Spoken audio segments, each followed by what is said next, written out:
Homeland Security team, our national security team, continues to do an incredibly effective job when it comes to deporting foreign terrorists from American soil. 17 Tren de Aragua and MS-13 illegal criminal terrorists were deported from our country back to El Salvador, and they will no longer ever be able to say they can roam free in this country under this president. These were convicted felons, murderers, rapists who are no longer in our country, and I think we should all be very grateful for that. I'll take some questions. Is there anything these countries can do at this point to stave off these tariffs? And has the president decided on the scale and scope of these tariffs? Well, I think, first of all, unfortunately, these countries have been ripping off our country for far too long. And they've made, I think, their disdain for the American worker quite clear. If you look at the unfair trade practices that we have, 50% from the European Union on American dairy.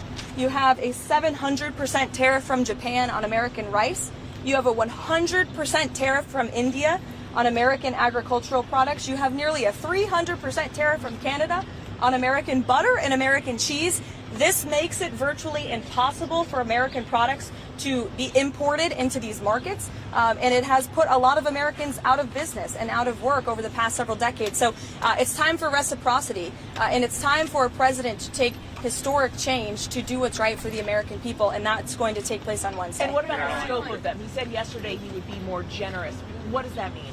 I will let the president make the announcement on Wednesday, but it's certainly going to ensure that there's reciprocity and the American people are treated fairly. Has the president determined how many countries are going to see these reciprocal tariffs? Again, I'll let the president get into the specifics of the announcement, but he has a brilliant team of trade advisors. You have Secretary Bessent, Secretary Lutnick, Jameson Greer, our U.S. Trade Representative, Peter Navarro, of course, and Kevin Hassett here at the White House, Stephen Miller as well. The Vice President has been deeply involved in these conversations. All of these individuals have presented plans to the president on how to get this done, and it's the president's decision to make, and we will not get ahead of him on the specifics of the announcement. And has the stock market sell-off caused the White House to rethink any of these plans? The president has always said that the stock market is a snapshot of a moment in time, and he's doing what's best for Main Street, and Wall Street will work out just fine in this administration, just like they did in their first term. As you said last week, Caroline, you said there would be an investigation or a review into how Jeffrey Goldberg's number got on that group chat. What's the status of that review, and what is the status of National Security Advisor Mike Waltz? As the president has made it very clear, Mike Waltz continues to be an important part of his national security team, and this case has been closed here at the White House as far as we are concerned. There have been steps made to ensure that something like that can obviously never happen again, and we're moving forward, and the president and Mike Waltz and his entire national security team have been working together very well. If you look at how much safer the United States of America is because of the leadership of this team. On the tariffs, are there going to be sector-by-sector announcements this week at the event that you're alluding to? Is he going to be focusing on sectors or more country-based tariffs? The goal of Wednesday are country-based tariffs, but certainly sectoral tariffs. The president has said he's committed to implementing them, and I'll leave it to him on when he makes that decision and that announcement. Caroline, Sure. does President Trump still plan to talk to President Putin this week, and if so, when?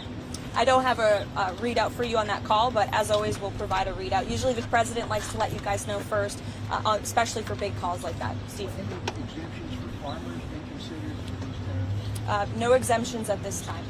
Caroline. The validation guide that DHS is using to determine who is an enemy alien, a Tren de Aragua member, and deportable under the Enemy Aliens Act, it has criteria here that require 8 points to be classified as a TDA member.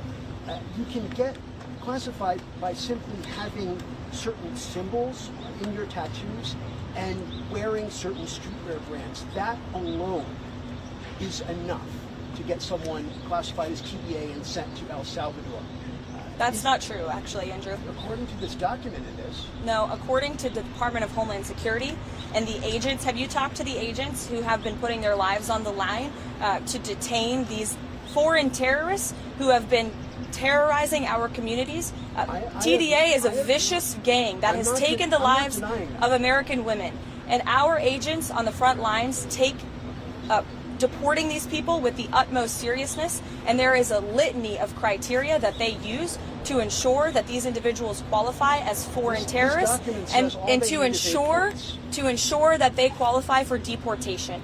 And the president made it incredibly clear to the American public that there would be a mass deportation campaign of not just foreign terrorists, but also illegal criminal aliens who have been wreaking havoc on American communities. And shame on you and shame on the mainstream media for trying to cover for these individuals who have. This is a vicious gang, Andrew. This is a vicious gang that has taken the lives of American women. The government filed in court, which says all. And you said yourself there are 8 criteria on that document. They need 8 points. And you are questioning the credibility of these agents who are putting their life on the line to protect your life and the life of everybody in this group and everybody across the country.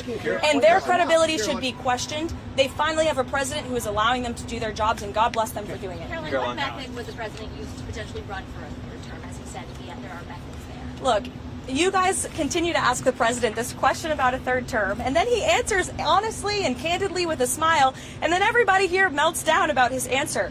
The president talked about this last night on the plane. He said, it's not really something we're thinking about. He has 4 years. There's a lot of work to do. We've done a lot in these nearly first 100 days, and the American people love what this president is doing, particularly when it comes to efforts to secure the border. How confident is President Trump in that he can get a peace deal done in Ukraine? How confident is President Trump that he can get a peace deal done in Ukraine? Well, look, the president is working incredibly hard to get a peace deal done between Russia and Ukraine, and he has expressed his displeasure with comments that have been made by leaders of both sides of this conflict. He has expressed what he believes needs to take place in order to see this conflict come to an end. He continues to work very hard on it, and our teams continue to be engaged. Karoline, can countries that don't have tariffs on the US but may have other forms of non-tariff trade barriers, I'm thinking in my case of Australia, can they expect to be hit on in Wednesday's announcement, or can they expect to be left out and dealt with another time? Again, I'll let the president make the announcement on Wednesday, but I think